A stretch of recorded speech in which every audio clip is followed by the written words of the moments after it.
Hello, അപ്പോൾ ഇന്നത്തെ വീഡിയോയിൽ ഞാൻ ചോറിനൊക്കെ കൂട്ടി കഴിക്കാൻ പറ്റുന്ന ഒരു അടിപൊളി തോരൻ റെസിപ്പിയാണ് ഉണ്ടാക്കാൻ പോകുന്നത്. അപ്പോൾ നമ്മുടെ വേലിക്കൊക്കെ കിടക്കുന്ന വേലിച്ചീര, തോട്ടച്ചീര, അടുക്കള ചീര എന്നൊക്കെ അറിയപ്പെടുന്ന ഇലയാണ്. അപ്പോൾ ചാനൽ ആദ്യമായിട്ട് ആരെങ്കിലും കാണുന്നുണ്ടെങ്കിൽ ഒന്ന് ലൈക്ക് ചെയ്യുക, ഷെയർ ചെയ്യുക, സബ്സ്ക്രൈബ് ചെയ്ത് സപ്പോർട്ട് ചെയ്യാം.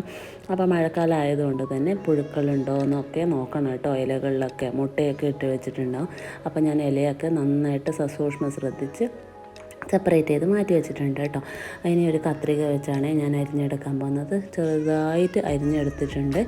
ഇനി ഒരു ഫ്രൈ പാൻ അടുപ്പത്ത് വെച്ച് ഞാനത് ഓരോന്നോരോന്നായിട്ട് ഇട്ട് കൊടുത്തിട്ടുണ്ട് കേട്ടോ. ഇനി കുറച്ച് ഉപ്പ് വെള്ളം നനച്ച് ഒന്ന് മൂടി വെച്ച് വേവിച്ചെടുക്കാം. ഇനി ഇതിലേക്ക് ഇടാൻ ആവശ്യമുള്ള തേങ്ങയും വെളുത്തുള്ളി ചതച്ചും ഒരു 4-5 വെളുത്തുള്ളി കേട്ടോ, അത്രേ എടുത്തുള്ളൂ. വെളുത്തുള്ളി എല്ലാവരും എടുത്ത് കളയാണ് ചെയ്യുക, അപ്പോൾ അതുകൊണ്ട് അത്രേ എടുത്തുള്ളൂ. എല്ലാം റെഡിയാക്കി വെച്ചിട്ടുണ്ട് കേട്ടോ. ജസ്റ്റ് ഒന്ന് തുറന്ന് കൊടുത്ത് എല്ലാം തേങ്ങ ഇട്ട് കൊടുത്ത് എല്ലാം ഒന്ന് ഒതുക്കുകയാണ് കേട്ടോ. എല്ലാം ഒതുക്കി വെക്കുകയാണ്. അപ്പോൾ വെളുത്തുള്ളിയും കൂടെ ഒന്ന് ഇട്ട് കൊടുക്കുകയാണ്. എന്നിട്ടൊരു 5 മിനിറ്റ് നേരം അതിനെ വേവിച്ചെടുക്കാം. വെളുത്തുള്ളിയുടെ ചുവയൊക്കെ ആ ഇലകളിലോട്ട് ഇറങ്ങി വരാൻ വേണ്ടിയിട്ടാണ് കേട്ടോ.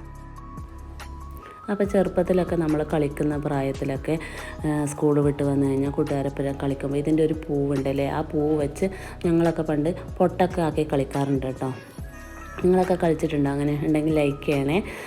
അത് കഴിഞ്ഞ് ഇനി നമ്മൾ ലേശം വെളിച്ചെണ്ണയും കൂടെ തൂക്കിക്കൊടുത്താൽ റെഡി. അപ്പോൾ അത്രേ ഉള്ളൂ. ഈസി ആയിട്ട് ഉണ്ടാക്കിയെടുക്കാൻ പറ്റുന്ന അടിപൊളി റെസിപ്പിയാണ്. അപ്പോൾ അത്രേ ഉള്ളൂ ഇന്നത്തെ വീഡിയോ. അപ്പോൾ പുതിയൊരു വീഡിയോ ആയിട്ട് വരുന്നതായിരിക്കും. എല്ലാവർക്കും ബൈ ബൈ.